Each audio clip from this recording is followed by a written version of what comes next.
नमस्कार, जय हिंद. सर्व विद्यार्थी मित्रांचं स्वागत आहे आपल्याच Tikkar Marathi SSC and railway exam ह्या YouTube चॅनलवर. मी नीता घुले पानसरे तुमचं पुन्हा एकदा मनःपूर्वक स्वागत करते.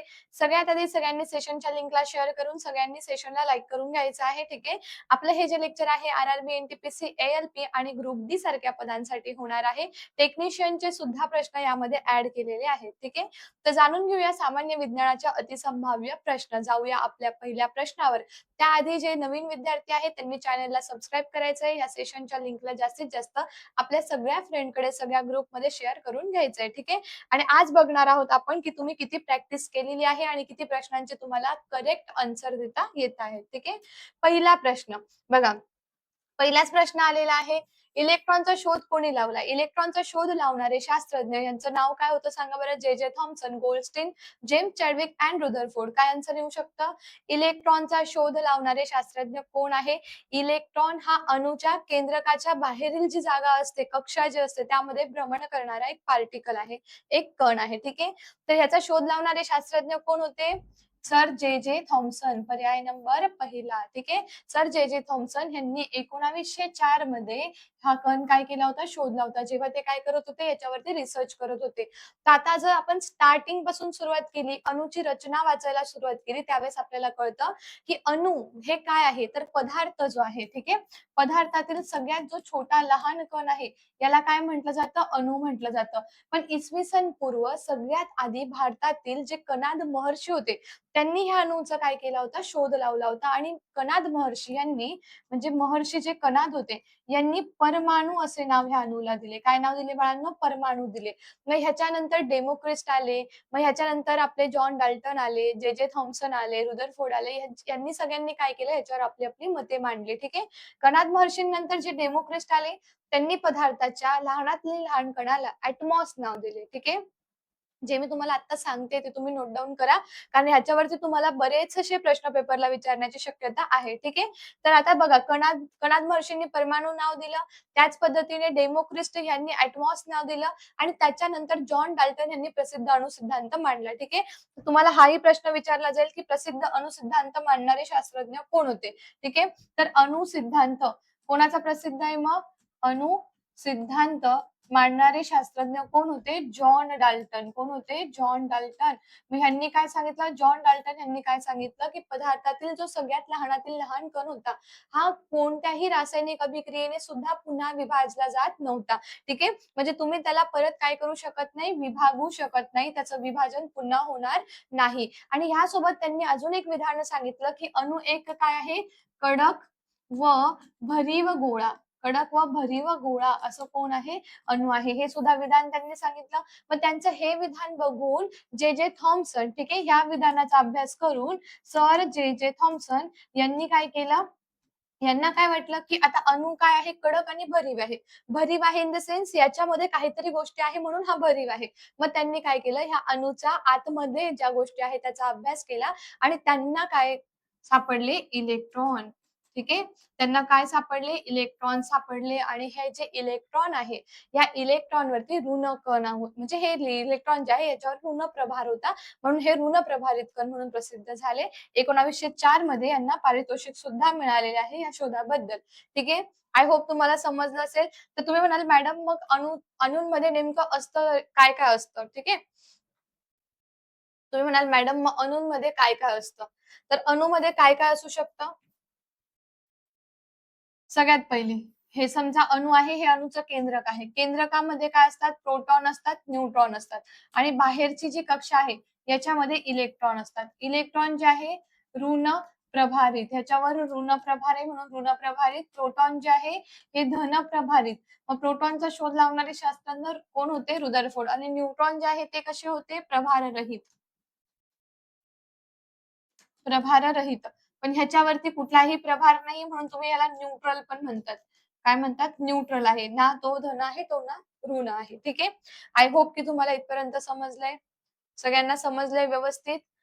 अणु व त्याची रचना ह्याच्यातून तुम्हाला बरेचसे प्रश्न पेपरला विचारण्याची शक्यता आहे. हे बघा, इथे तुम्हाला ऑलरेडी डायग्राम दिलेलीच आहे. हे इलेक्ट्रॉन आहे, ठीक आहे. त्याच्यानंतर बघा इथे तुम्हाला न्यूट्रॉन दिलेले आहे, ग्रीन मध्ये प्रोटॉन दिलेले आहे, ठीक आहे. कक्षेमध्ये हे कोण आहे? ते इलेक्ट्रॉन आहे. लक्षात आलंय सगळ्यांना? सेशनच्या लिंकला शेअर करून प्रत्येकाने सेशनला लाईक करून घ्यायचं आहे, जितकेही प्रेझेंट असतील. पुढचा प्रश्न बघा, स्टेनलेस स्टील हे कशाशी संमिश्र आहे? स्टेनलेस स्टील कशाचे संमिश्र आहे?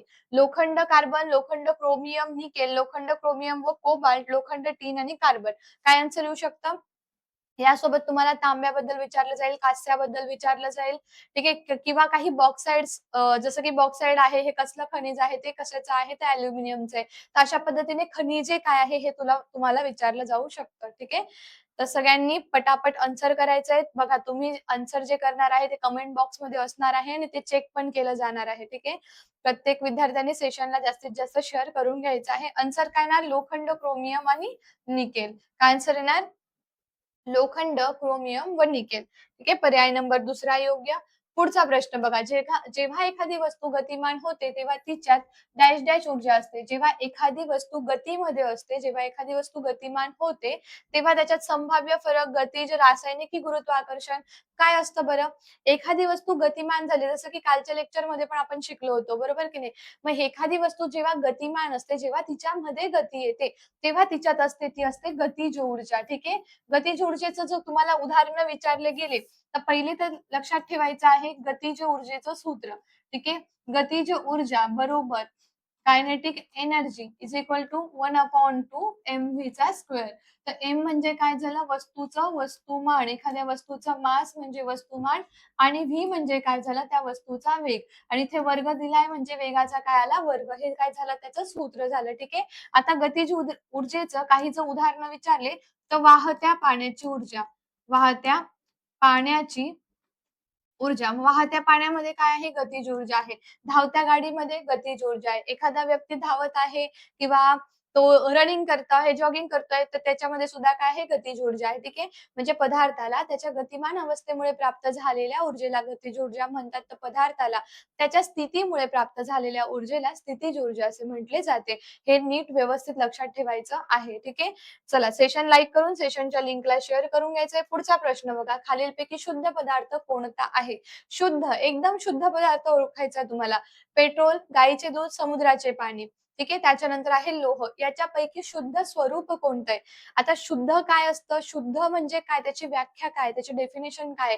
आणि मिश्रित काय असतं? हे जर तुम्हाला माहिती असेल तरच तुम्ही याचा आन्सर व्यवस्थित देऊ शकणार आहात. ठीक आहे. काय आन्सर येऊ शकतं? जे विद्यार्थी चॅनलवर नवीन असतील त्यांनी सगळ्यात आधी Tikkar Marathi SSC and railway exam YouTube चॅनलला सबस्क्राईब करून घ्यायचं आहे आणि ॲपवरती जाऊन तुम्ही या पीडीएफ चेक करू शकतात. म्हणून ॲपला सुद्धा डाउनलोड करा. डायरेक्ट प्ले स्टोअरमध्ये जाऊन सुद्धा तुम्ही ॲप डाउनलोड करू शकतात. ठीक आहे. समजलंय सगळ्यांना?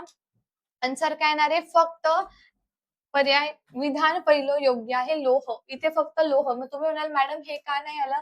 तर पेट्रोल जे आहे ते फक्त शुद्ध एकाच पदार्थाने तयार झालंय का? ते बायोमासने तयार झालेलं आहे. ठीक आहे. गाईचे दूध ह्याच्यामध्ये पण मिश्रित गोष्टी असतात. ते शुद्ध स्वरूपाचं नाहीये ना, समुद्राचं पाणी शुद्ध आहे. ठीक आहे.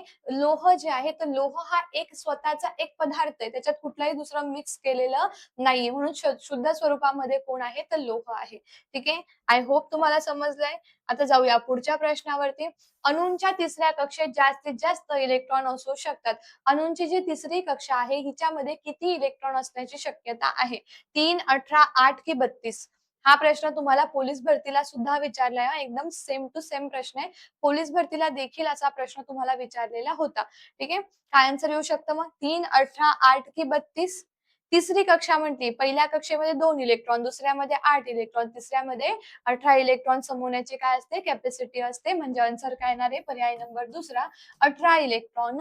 ठीक आहे. आता बघा, एखादा इलेमेंट असेल, एखादा इलेमेंट म्हणजे काय? मूलद्रव्य. मग हा जो मूलद्रव्य आहे, तर ह्याच्यामध्ये काय-काय असतं? तर ह्याच्यामध्ये एटॉमिक नंबर आपण कशाने काढतो?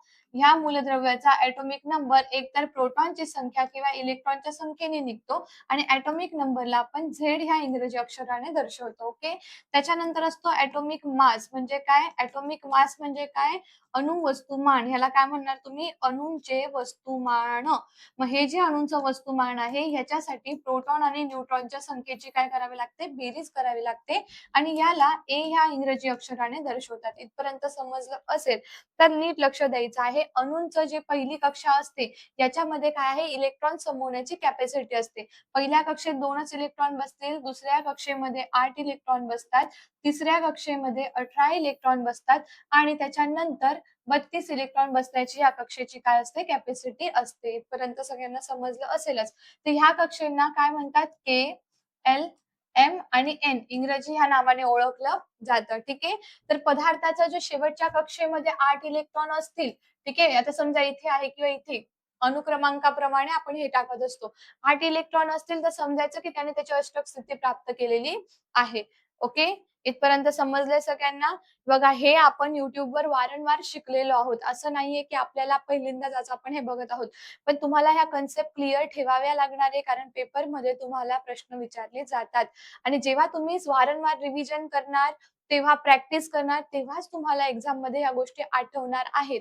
ठीक आहे. तर आजचं लेक्चर तुमच्या प्रॅक्टिससाठीचं लेक्चर आहे असं समजलं तरी सुद्धा चालेल आणि खूप चांगल्या पद्धतीने तुम्ही याची प्रॅक्टिस करा. ठीक आहे. चला जाऊया पुढे. बघा, वटाणा वनस्पतींमध्ये खालीलपैकी कोणते वर्ण अप्रभावी असतात? अप्रभावी मीन्स ते डॉमिनंट आहे का रेसेसिव्ह आहे? काय आहे बरं? म्हणजे अप्रभावी गुणधर्म आहे. ते F1 जनरेशन मध्ये तसेच्या तसे जात नाही. ठीक आहे. प्रभावी गुणधर्म म्हणजे काय? जेव्हा आनुवंशिकतेचा आपण अभ्यास करतो, मेंडेलने जेव्हा याचा अभ्यास केला, तेव्हा त्यांनी F1 आणि नंतर F2 जनरेशनचाही अभ्यास केला होता. तर F1 जनरेशन मध्ये समजा त्यांनी काय केलं, हायब्रिड केलं किंवा संकर केलं, तर त्याच्यामध्ये त्यांनी काय घेतलं, आता एक घेतली तर हाईट उंची घेतली आणि दुसरं घेतलं बियांचा आकार. पहिले काय घेऊया आपण, रोपांची उंची आणि दुसरं काय घेऊया, बियांचा आकार. बियांचा आकार. मग रोपांच्या उंचीमध्ये काय झालं, उंच आणि बुटके. उंच आणि बुटके घेतले आणि बियांच्या आकारामध्ये गोल बिया, ठीक आहे, पूर्ण प्रॉपर गोल आणि सुरकुतलेल्या.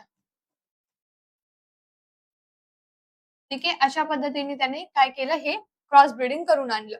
मग तेव्हा त्याला काय वाटलं, की ही जी F1 जनरेशन आहे, याच्यामध्ये काय झालं, सगळे उंच आले. सगळ्या वनस्पती उंच आल्या आणि बिया गोल आल्या. म्हणजे प्रभावी गुणधर्म कोणतं ठरलं? उंच आणि गोल. हे काय झालं? प्रभावी गुणधर्म झालं. ठीक आहे. मग आता अप्रभावी कोणतं होतं? सुरकुत्या पडलेले बियाणे, गोल बी, गोल पॉन्ड, हिरव्या शेंगा. आन्सर काय येणार आहे? सुरकुत्या पडलेले जे बियाणे होते ते सगळे अप्रभावी वर्ण आहे. प्रभावी वर्ण विचारलं असतं किंवा प्रभावी नेचर जर असलं असतं तर गोल बी आली असते. ठीक आहे. आय होप तुम्हाला हे व्यवस्थितपणे समजत आहे. ठीक आहे. सेशनच्या लिंकला जास्तीत जास्त शेअर करून सेशनला प्रत्येकाने लाईक करून घ्यायचं आहे. बघा अशा पद्धतीने होतं बघा. Dominant and recessive trait. ठीक आहे. आता याच्यामध्ये बघा हाईट आली टॉल. ठीक आहे. सीड शेप कसा आला, राऊंड. ठीक आहे. हे झालं डॉमिनंट आणि इथे काय आहे, हे रेसेसिव्ह आहे. म्हणजे हे काय आहे, हे प्रभावी गुणधर्म आहे आणि हे कसे आहेत, हे अप्रभावी गुणधर्म आहेत त्याचे. ठीक आहे. त्याच्यानंतर सीड कलर कसा आला, येलो आला. सीड कोट कलर काय आला, ग्रीन आला. ठीक आहे. आता इथे पॉन्ड शेप दिलेला आहे, इथे पूर्ण पॉन्ड कलर दिलाय, फ्लॉवर पोझिशन दिलेली आहे. त्याच पद्धतीने जर तुम्ही इथे बघाल ना, तर इथे उंची शॉर्ट आली. ठीक आहे. इथे उंची काय आली बाळांनो, शॉर्ट आली. म्हणजे जेव्हा त्यांनी हा पिढी म्हणजे अप्रभावी वर्ण जेव्हा बघितले तेव्हा. पण हे पण लक्षात ठेवा, जेव्हा मेंडेलनी F2 पिढीचा अभ्यास केला ना, F2 पिढीचा अभ्यास का केला त्यांनी, याच्यावरही प्रश्न मी तुमचा घेतला होता. F2 पिढीचा अभ्यास त्यांनी याच्यासाठी केला, की त्यांना पुढच्या आनुवंशिकतेची गोष्ट कळली, की जे अप्रभावी गुणधर्म आहेत ना, ते नष्ट नाही होत.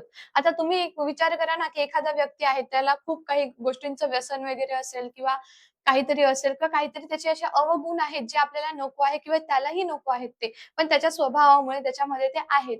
तर त्याच्या पुढच्या पिढीमध्ये तर ते जाणार नाही का? तो त्याच्यावरती रोक लावू शकेल का? ते संक्रमित होणार नाही का? तसं नाहीये. पण ते जे गुणधर्म आहे ते दाखवायचे का त्या गुणधर्मांना बाजूला सारून आपण आपलं काहीतरी वेगळं करायचं, हे त्या पुढच्या पिढीवर डिपेंड करतं. पण हे जे गुणधर्म आहे ना, हे नष्ट नाही होत. ते कुठेतरी तुमच्या जीनमध्ये तसेच असतात. पण त्या प्रत्येक आणि प्रत्येक गुणधर्माला वापरायचं आणि कसं वापरायचं हे त्या पिढीच्या लोकांवरती डिपेंड करतं. त्या पिढीवरती ते डिपेंड करत असतं. म्हणजे चांगल्यासोबत वाईट गुणधर्म सुद्धा आपल्याकडे येत असतात. पण कोणत्या गुणधर्माचा आपण वापर करायचा हे आपण ठरवायचं असतं. जेनेटिकमध्ये जेव्हा F2 जनरेशनचा अभ्यास मेंडेलने केला तेव्हा त्याला हे कळलं, की जेनेटिक गुणधर्म नष्ट नाही होत. ते पुढच्या पिढीमध्ये अप्रभावी पद्धतीने म्हणजे रेसेसिव्ह कॅरेक्टर, रेसेसिव्ह ट्रेट म्हणून ते पुन्हा येतात. ठीक आहे. आय होप तुम्हाला समजत आहे. जेनेटिक्सचा पण चांगला अभ्यास करा, कारण रेल्वे एक्झामला तुम्हाला ते विचारलं जाऊ शकतं. ठीक आहे. चला, जाऊया आपल्या पुढच्या प्रश्नाकडे. बघा, केल्व्हिनमध्ये खोलीचे मानक तापमान किती असावे? म्हणजे काय विचारलं त्यांनी? रूम टेम्परेचर विचारलेलं आहे. रूम टेम्परेचर विचारलेलं आहे. केल्व्हिन स्केलमध्ये रूम टेम्परेचर किती आहे इतकंच विचारलंय. आता 198, त्याच्यानंतर 293, 373 आणि 273. काय आन्सर येणार आहे इथे? पर्याय नंबर चौथा योग्य. ठीक आहे. केल्व्हिन मध्ये विचारले, हे तुम्हाला डिग्री सेल्सिअस मध्ये विचारलं जाऊ शकतं. ॲब्सोल्यूट झिरो काय आहे ते विचारलं जाईल. मग ॲब्सोल्यूट झिरो इट मीन्स असं टेम्परेचर, असं तापमान की जिथे पदार्थाचे कण थोडेसे सुद्धा हलत नाही. म्हणजे पदार्थांचे जे कण आहेत ते थोडे सुद्धा इकडे तिकडे होत नाही, थोडे पण हालत नाही. त्याला ॲब्सोल्यूट झिरो असे म्हटले जाते. मग आता ते केल्व्हिन मध्ये विचारू शकतात तुम्हाला, किंवा ते डिग्री सेल्सिअस मध्ये विचारू शकतात, फॅरेनहाइट मध्ये विचारू शकतात. त्यासाठी आपल्याला हे स्केल काय पाहिजे? माहिती पाहिजे. ठीक आहे. चला, पुढच्या प्रश्नावर जात आहोत. व्यवस्थित लक्ष द्यायचंय. बघा, वनस्पतींमध्ये प्राथमिक वाढ खालील प्रकारे होते. सगळ्यात पहिले प्राथमिक वाढ जी आहे वनस्पतींची ती कशी होणार आहे? अनुलंब मेरिस्टेमॅटिक, पार्श्व मेरिस्टेमॅटिक, इंटरकॅलरी मेरिस्टेमॅटिक आणि ॲपिकल मेरिस्टेमॅटिक. तर वनस्पतींची जी प्राथमिक वाढ आहे ती कशा पद्धतीने होते, हा आजचा तुमचा होमवर्कचा प्रश्न असणार आहे. ठीक आहे. कारण यावरती आपण दररोज काहीतरी क्वेश्चन आपण ह्याच्यावरती आणतो, ज्याच्यामध्ये तुम्हाला मेरिस्टेमॅटिक टिश्यू म्हणजे विभाज्य ऊतीचा अभ्यास करायचा आहे. आता प्राथमिक वाढ विचारलेली त्यांनी. अनुलंब मेरिस्टेमॅटिक येणार की एपिकल इंटरकेलिक पार्श्व येणार? काय येणार? पार्श्व मेरिस्टेमॅटिक कुठे असते? एकदम खाली, लॅटरल म्हणतात तुम्ही त्याला. पार्श्वला काय म्हणतात आपण? काय म्हणतो आपण? लॅटरल मेरिस्टेमॅटिक म्हणतो. इंटरकॅलरीला आपण काय म्हणतो? आंतरीय मेरिस्टेमॅटिक म्हणतो. आणि एपिकल म्हणजे काय? वरच्या टिपला असते, ज्याला प्ररोह मेरिस्टेमॅटिक म्हणतो. प्ररोह विभाजी ऊती म्हणतो मराठीमधून. तर ह्याचं आन्सर काय येणार आहे हे सगळ्यांनी मला कमेंटमध्ये द्या. ठीक आहे. तुमचे आन्सर बघितले जातील. तुम्ही काय आन्सर केलेला आहे, तुम्ही कसा रिॲक्ट केलेला आहे, रेकॉर्डिंग लेक्चर बघितल्यानंतर तुम्हाला काय वाटतं आहे ते ना, की तुम्ही त्याच्यावर खरंच अभ्यास करताय का, हे सुद्धा तुमच्या कमेंटद्वारेच आम्हाला कळतं. तुमचा एकही दिवस मिस होऊ नये म्हणून आपण हे लेक्चर आजही तुम्हाला देत आहोत. ठीक आहे. चला, ह्याचा आन्सर मला सांगायचंय सगळ्यांनी कमेंटमध्ये. ओके. खालीलपैकी साध्या ऊती प्रणाली ओळखा. सिंपल टिश्यू तुम्हाला ओळखायचे आहे. पेरेन्कायमा, एपिडर्मिस, झायलम आणि फ्लोएम. याच्यापैकी तुम्हाला साधेवाले ओळखायचे. साधेवाले, साधी ऊती प्रणाली ओळखायची आहे. कोणती येणार? पेरेन्कायमा येणार, एपिडर्मिस येणार, झायलम येणार, फ्लोएम येणार. आता आपण वनस्पती ऊतीला इतक्या वेळेस अभ्यासलेला आहे, की आपल्या डोक्यात एकदम छापलं गेलेलं आहे ते. आणि ज्या ज्या विद्यार्थ्यांच्या डोक्यात नाही छापलं गेलंय त्यांनी बॅचला ॲडमिशन घेऊ शकतात. ठीक आहे. बॅचला ॲडमिशन घ्या. थेअरी बॅच सुद्धा आपण लवकरच सुरुवात करत आहोत. त्याच्या आधी आपली जी क्वेशन आन्सरची बॅच आहे तुम्ही ती घ्या. कारण क्वेशन आन्सरची बॅच घेतल्यानंतर तुमची प्रॅक्टिसला सुरुवात होऊन जाईल. त्याच्यानंतर थेअरी बॅच आपण लवकरच आणत आहोत. थेअरी बॅचला तुम्हाला काही प्रमाणात डिस्काउंट पण मिळून जाईल. जर तुम्ही कुठली बॅच घेतलेली असेल तर, क्वेशन आन्सरची बॅच तुमच्याकडे असेल तर. ठीक आहे. तर साधी ऊती प्रणाली कोण आहे? पेरेन्काइम आहे. आता इपिडर्मिस म्हणजे काय आहे? पृष्ठभागीय जी ऊती आहे ही पण. पण झायलम आणि फ्लोएम हे ज्या दोन्ही ऊती आहेत ना, ह्या जटिल ऊतीचं उदाहरण आहे. जटिल ऊती, कॉम्प्लेक्स टिश्यूचं उदाहरण आहे. आपल्याला इथे साधी ऊती प्रणाली विचारली आहे, म्हणजे सिंपल टिश्यू विचारलेला आहे. ठीक आहे. सरळ स्थायी ऊतीचं उदाहरण विचारलं तर पेरेन्काइमा येईल. पर्याय नंबर पहिला योग्य. पुढचा प्रश्न बघा. डोळ्याच्या सर्वात बाहेरील तंतुमय आवरणाला डॅश डॅश म्हणतात. हा क्वेश्चन मी रिपीट घेतलेला आहे. मी तुम्हाला ह्याच सीरीजमध्ये हा क्वेश्चन एकदा शिकवलेला सुद्धा आहे. ठीक आहे. डोळ्याच्या सर्वात बाहेरचा जो तंतुमय आवरण आहे त्याला आपण काय म्हणणार? सिलिरी बॉडी, आयरिस, कोलाइट आणि स्क्लेरा. काय म्हणणार? चला, प्रत्येकाने आन्सर देण्याचा प्रयत्न करा. सेशनच्या लिंकला शेअर करा. सेशनला प्रत्येकाने लाईक करून घ्यायचं आहे. तुम्ही आतापर्यंत सेशनच्या लिंकला शेअर केलं नसेल तर करून घ्या पटापट फास्टमध्ये. ठीक आहे. आन्सर येणार आहे स्केलेरा. ठीक आहे. आपल्या डोळ्याचा जो माउंसल भाग आहे ना, व्हाईट व्हाईट कलरचा, ठीक आहे, पांढरा भाग दिसतो की नाही, पहिले काय मध्ये बुबुळ आहेत. ठीक आहे. म्हणजे तुमचे भिंग आहे, लेन्सेस आहेत, जे काय व्हॉटएव्हर. पण इथे काय आहे? व्हाईट कलरचा पार्ट तुम्हाला दिसतो ना, त्याला काय म्हणतात? तुम्ही स्क्लेरेला म्हणतात. स्क्लेरा म्हणतात. ठीक आहे. आता बघा, डोळ्यांच्या सर्वात बाहेरील तंतुमय आवरणाला श्वेतपटल म्हणजे काय म्हणतात? स्क्लेरा म्हणतात. हे पांढऱ्या रंगाचे कठीण आणि अपारदर्शक थर आहे. अपारदर्शक आहे. ते व्हाईट कलरच्या थरामधून काही जातंय का? काही किरण जातायत का? की तुम्हाला दिसतंय का? नाही. ते सगळं बुबुळांमध्ये होतं तुमच्या म्हणजे ब्लॅक कलरचा जो मांसल भाग आहे, त्याच्यामध्येच तेच आतमध्ये किरण जाणं, रेटिनावर जाणं, जे काही प्रोसेस आहे, ती सगळी बुबुळांमध्ये म्हणजे ब्लॅक कलरचा जो मांसल भाग आहे त्यामध्ये होतंय. पण बाकी जे व्हाईट कलरचं तुमचं आवरण आहे डोळ्यांमध्ये ते अपारदर्शक असतं. जाड एक थर तो असतो, जे डोळ्यांच्या आकाराचे संरक्षण करते. या तंतुमय आवरणाच्या पुढच्या पारदर्शक भागाला पारपटल म्हणजे कॉर्निया म्हणतात. त्यातून प्रकाशाचे किरण डोळ्यात प्रवेश करतात. म्हणजे आपल्या भिंगाचं सांगत आहे. आपला काळा भाग जो आहे, मांसल भाग आहे, त्याच्याबद्दल हे त्यांनी सांगितलेलं आहे. ठीक आहे. आय होप तुम्हाला लक्षात आलं असेल. पुढचा प्रश्न बघा. मानवी मेंदूचा मुख्य विचार करणारा भाग खालीलपैकी कोणता आहे? आता आपल्या सगळ्यांना मेंदू आहे, सगळ्यांना विचार आहे, बरोबर? आपण कोणालाही बोलत असताना काय विचार करतो, की विचार करून बोलायला पाहिजे किंवा विचार करून एखादी गोष्ट करायला पाहिजे. हे आपण मानवालाच का बोलतो? कारण आपल्याला बुद्धी आहे. जनावरांना सांगतो का आपण विचार करून बोला, विचार करून वागा, विचार करून काही गोष्टी करा. हे आपण जनावरांना, प्राण्यांना सांगतो का? कारण त्यांना बुद्धीच नाहीये. मग ज्यांना बुद्धी नाहीये, जे लोकं विचार करून नाही बोलत, तर ते मानवाच्या गिनतीत जातात, की जनावराच्या? हे तुम्ही विचार करा. ठीक आहे. तर बघा विचार करून बोला किंवा विचार करा म्हणजे काय तर विचार करण्यासाठी आपल्या ब्रेनमध्ये काहीतरी गोष्ट आहे. मग काय भाग आहे तर आपल्या शरीरामध्ये आपल्या मेंदूमध्ये ब्रोंकाज एरिया नावाचा एक भाग असतो, जो आपल्या बोलण्याला नियंत्रित करत असतो. ठीक आहे. मध्य मेंदू, सेरेबेलम, अग्रमेंदू आणि मेंदू ह्याच्यापैकी तो कुठे असेल तर तो असतो आपल्या सेरेबेलम मध्ये. ठीक आहे. अग्रमेंदू म्हणजे काय तर पहिला भाग. ठीक आहे. मध्यमेंदू म्हणजे मिडलचा भाग. लक्षात आलंय सगळ्यांना? सगळ्यांना समजलं आहे का? आता इथे जर असं दिलेलं असतं ना त्यांनी, आता हा प्रमस्तिष्काचा भाग आहे, ठीक आहे. इथे जर असं म्हटलं असतं ना त्यांनी, की अग्रमेंदू, ठीक आहे, बाकी काही दिलं नसतं. तर अग्रमेंदू मधला जो भाग आहे प्रमस्तिष्काचा, त्याच्यामध्ये काय आहे ब्रोंकास एरिया नावाचा एक घटक आहे, एक भाग आहे, जो आपल्या बोलण्याला नियंत्रण करत असतो. मेंदूचे 3 भाग आहेत. मानवी मेंदूचे 3 भाग आहे. पहिला कोणता आहे? अग्र मस्तिष्काचा. अग्र मस्तिष्क, नंतर आहे मध्य मस्तिष्क आणि नंतर आहे पश्च मस्तिष्क.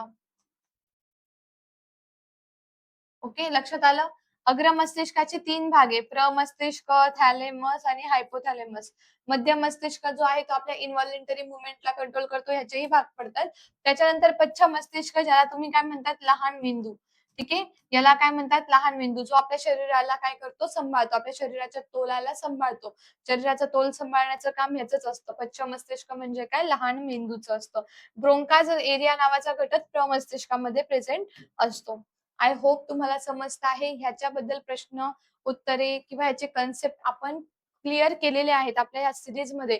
जर तुम्हाला व्यवस्थित उत्तर देता येत असेल ना, तर समजायचं की तुमचं व्यवस्थितपणे रिव्हिजन सुद्धा चांगली सुरू आहे. ठीक आहे? बघा, मानवी उत्क्रांतीचा अभ्यास दर्शवितो, की आपण सर्व एकाच प्रजातीचे आहोत, जी खालील गोष्टींमध्ये उत्क्रांत झाली. मानवी उत्क्रांतीचा जो अभ्यास झालेला आहे, म्हणजे अश्मयुगातील आपण काय बघितले, मानव बघितले, त्याच्या आधीही बघितले, त्याच्यानंतर आपण सगळे ते जनरेशन त्यांची बघत आलेलो आहोत आणि देन आपण होमो सॅपियन वरती आलो, म्हणजे आधुनिक मानवावरती आलेलो आहोत. पण ह्याची सुरुवात कुठून झाली? आपण कुठून उत्क्रांत झालेलो आहोत, कुठे आपलं इव्होल्युशन झालं, म्हणजे कुठून सुरुवात झालेली आहे, तर आन्सर काय येणार आफ्रिकेमधून. ठीक आहे. मानवाची उत्क्रांती जी आहे ना, आपण सगळ्या एकाच प्रजातीचे लोक कुठे जास्त सापडले गेले? आफ्रिकामध्ये. हम्म. कोणत्या गोष्टीत उत्क्रांत झाली होती तर आफ्रिकेमधूनच. नंतर काय झालं होतं, लोक इकडे तिकडे मग संचार म्हणजे प्रसरली गेली. ठीक आहे. समजलं असेल तर जाऊया पुढच्या प्रश्नावरती. उंच उडी मारणारा माणूस उंच उडी मारण्यापूर्वी थोडा वेळ धावतो, जेणेकरून लांब उडी मारण्याची त्याला डॅश डॅश मदत करेल. लांब उडी मारण्याची काय मदत करेल त्याला? गती, दिशा, विश्रांती की आकार? बघा, आकार उडीमध्ये नाही ना विश्रांती आहे. दिशा आणि गती ह्याच्यापैकी तुम्हाला एक आन्सर द्यायचा आहे. ठीक आहे. उंच उडी मारायची आहे तर त्याला काय लागेल? स्पीड लागेल की नाही? लांब उडी मारण्याची गती त्याला प्रदान केली जाते, कारण तो थोडा वेळ धावतो, जेणेकरून मग त्याला काय येईल? धावल्यामुळे त्याच्यामध्ये काय आली? गती आली. बरोबर की नाही? तो धावत आहे म्हणून गती आली. तो धावला नसता तर त्याच्यात स्थितीज ऊर्जा असली असती, पण तो धावायला लागला म्हणून त्याच्यात गतीज ऊर्जा आली. म्हणजे इथे आन्सर काय येणार आहे? पर्याय नंबर पहिला योग्य. जे फक्त लेक्चर बघत आहे आणि लेक्चरला शेअरही नाही केले, लाईकही नाही केले, त्यांना समजणार नाही बरं का काही गोष्टी. ठीक आहे. त्याच्यामुळे सेशनला शेअर पण करून घ्यायचं आहे आणि प्रत्येकाने सेशनला लाईक सुद्धा करायचं आहे. तुमच्या लाईकची संख्या तेवढी दिसली पाहिजे. ठीक आहे. चला सेशनच्या लिंकला शेअर करून लाईक करा. चॅनलवर नवीन असाल तर सबस्क्राईब करून घ्यायचं आहे. पुढचा प्रश्न बघा, वनस्पतींमध्ये मेरिस्टेमॅटिक ऊती असतात. वनस्पतींमध्ये मेरिस्टेमॅटिक ऊती कुठे असतात? स्थानिकृत आणि कायमस्वरूपी, विशिष्ट प्रदेशांपुरते मर्यादित, स्थानिकृत आणि विभाजित पेशी आकारमानात वाढ. कुठे असतात बरं? मेरिस्टेमॅटिक ऊती काय आहे, कशासाठी आहे, हे सगळं तुम्हाला इथं आता सांगायचंय. ठीक आहे. काय आन्सर येऊ शकतं? कमेंट बॉक्समध्ये प्रत्येकाने आन्सर करा. तुम्ही आन्सर जेव्हा कराल तेव्हाच आम्हाला पण समजतं की तुम्हाला शिकवलेलं कितीपर्यंत समजत आहे. ठीक आहे. कशा असतात त्या? स्थानिकृत आणि विभाजित पेशी असतात. आता स्थानिकृत का म्हटलं त्यांना? तर आपल्या सगळ्यांना माहिती आहे. किती उदाहरण आहे याचे? तर बघा, वनस्पती ऊती सगळ्यात पहिल्यापासून जर सुरुवात केली, वनस्पती ऊती, तर ह्याच्या पहिले सगळ्यात आधी कोणती ऊती येते इथे? विभाज्य ऊतीच येते. ठीक आहे. विभाजी ऊती. मग ही जी विभाजी ऊती आहे तिचे 3 एक्झाम्पल आहे. जसं की कोणतं? मी तुम्हाला याच लेक्चरला सांगितलं, प्ररह विभाजी, आंतरीय विभाजी आणि पार्श्व विभाजी. ठीक आहे. मी शॉर्ट फॉर्म मध्ये लिहिलेलं आहे, तुम्ही समजून घ्या. पार्श्व विभाजी. त्याच्यानंतर इथे काय येणार? स्थायी ऊती. काय येणार? स्थायी ऊती. मग स्थायी ऊतीचे परत काय पडणार? एक्झाम्पल पडणार. एक काय होतं? सरळ स्थायी ऊती. सरळ स्थायी ऊती. आणि दुसरी काय येणार आहे? जटिल ऊती. जटिल ऊती. आता सरळ स्थायी ऊतीचे 6 एक्झाम्पल पडतात आणि जटिल ऊतीचे 2 एक्झाम्पल आहे. एक आहे फ्लोएम, जे अन्नाचं वहन करते, आणि दुसरं आहे झायलेम, जे पाण्याचं वहन करते. ठीक आहे. इथपर्यंत तुम्हाला माहिती आहेच. ठीक आहे. आता ही प्ररोह विभाजी जी आहे ना, ती कुठे असेल? वनस्पतींच्या टिपला, इथे. इथे प्ररोह विभाजी ऊती असते. आंतरीय इथे असते. ठीक आहे. आणि इकडे जी असते तिला म्हणतो आपण लॅटरल मेरिस्टेमॅटिक. ठीक आहे. तिला आपण पार्श्व म्हणतो मराठीमधून. ठीक आहे. इथे काय आहे? Intercalary meristematic. आणि ही काय आहे? Apical meristematic. काय आहे बाळांनो? ही ऍपिकल मेरिस्टेमॅटिक. याचा अर्थ काय झाला की तुम्ही जर झाडाच्या टिपला बघणार तर तुम्हाला ऍपिकलच दिसणार. तुम्ही जर मध्य भागात बघणार तर तुम्हाला आंतरीय म्हणजे इंटरकॅलरीज दिसणार. आणि तुम्ही जर मुळांच्या भागाशी किंवा खोडाच्या किंवा देठाशी बघणार तर लॅटरल म्हणजे पार्श्व मेरिस्टेमॅटिकच दिसणार. म्हणजे ह्या ज्या मेरिस्टेमॅटिक ऊती आहे ह्या स्थानिकृत आहे. ह्याचं प्रॉपर एक लोकेशन आहे. असं झालं का की एपिकल म्हटली मला इथं नाही राहायचं, मी इथे येईल, असं बोलली का? किंवा आंतरीय म्हटली का मला इथे नाही, मला वरती झाडावर जायचंय, झाडाच्या टिपला जायचंय, असं झालंय का? नाही. त्यांचं जिथे स्थान मेन्शन केलंय, जिथे पण त्यांना ठेवलेलं आहे त्या तिथेच आहे. म्हणजे स्थानिकृत आणि विभाजित पेशी आहे. समजलं? स्थानिकृत आणि विभाजित. विभाजित म्हणजे काय? सेल डिव्हिजन घडून आणणाऱ्या पेशी आहे. कशा आहेत ह्या? यांचं काय होतंय? डिव्हिजन होत आहे. ठीक आहे. समजलं इथपर्यंत सगळ्यांना? आय होप तुम्हाला आजचं लेक्चर सुद्धा खूप छान पद्धतीने समजलं असणार आहे. आजचं लेक्चर जे आहे हे तुमच्यासाठीच होतं. तुमचं गॅप नको व्हायला. लेक्चरमध्ये गॅप झाल्यानंतर आपल्याला दुसऱ्या दिवशी लेक्चरला यायचं मन नाही होत. मला माहिती आहे ती गोष्ट. बरोबर की नाही? कारण आम्ही पण अभ्यास करूनच इथपर्यंत पोहोचलेलो आहोत आणि तुमच्यासारखा अभ्यास आम्ही पण केलेला आहे. ठीक आहे. तर बघा, ज्या विद्यार्थी मित्रांनी स्किप केलं असेल त्यांनी पण एकदा पुन्हा बघून घ्यायचंय. कारण तुम्ही एखादं लेक्चर स्किप करून टाकलं तर परत त्याची लिंक नाही लागत लवकर. ओके. तर आजचं जे लेक्चर आहे हे तुमच्याकरता आपण घेतलेलं आहे. तुमच्यासाठीच हे लेक्चर होतं. रिव्हिजन म्हणून तुम्ही ह्याला घेतलं तरी सुद्धा चालणार आहे. ओके. समजतंय ना सगळ्यांना? तर कमेंट बॉक्समध्ये आपले आन्सर लिहायचे. सेशनला प्रेझेंट आहे आणि लाईक केलं नाही असे तुम्ही नाहीच आहे, मला माहिती आहे. सो पटापट लाईक करून घ्यायचे. सेशनला लाईक करा. सेशनच्या लिंकला आपल्या सगळ्या फ्रेंडकडे शेअर करा, ज्यांना यावेळेस रेल्वे एक्झाममध्ये आपलं करिअर करायचं आहे. ठीक आहे. आणि आपलं टिक्कर मराठीचं ॲप सुद्धा आहे. तुम्ही ॲपला डाउनलोड करा. डायरेक्ट प्ले स्टोअरमध्ये जाऊन ॲप डाउनलोड करा. तिथे तुम्हाला पूर्ण होम पेज दिसेल. होम पेजवरती फ्री पीडीएफ दिसतील. त्या फ्री पीडीएफमध्ये तुम्ही गेलात तर तुम्हाला आपल्या ह्या पीडीएफ तिथे अवेलेबल होऊन जातील. ठीक आहे. सगळ्यांना जर समजलं असेल तर पटापट सेशन लाईक करून सेशनच्या लिंकला शेअर करून घ्यायचंय. चॅनलवर नवीन असाल तर Tikkar Marathi SSC and railway exam YouTube चॅनलला सबस्क्राईब करा. आणि बॅच बद्दल जाणून घेण्यासाठी ऑफिस नंबर आहे 8233007373 वर कॉन्टॅक्ट करा. आता सध्या क्वेश्चन आन्सरची बॅच अवेलेबल आहे. तुम्ही त्याला ऍडमिशन घेऊ शकतात. भेटूया पुन्हा. तोपर्यंत bye bye. Take care. Wish you all the best. जय हिंद. Thank you.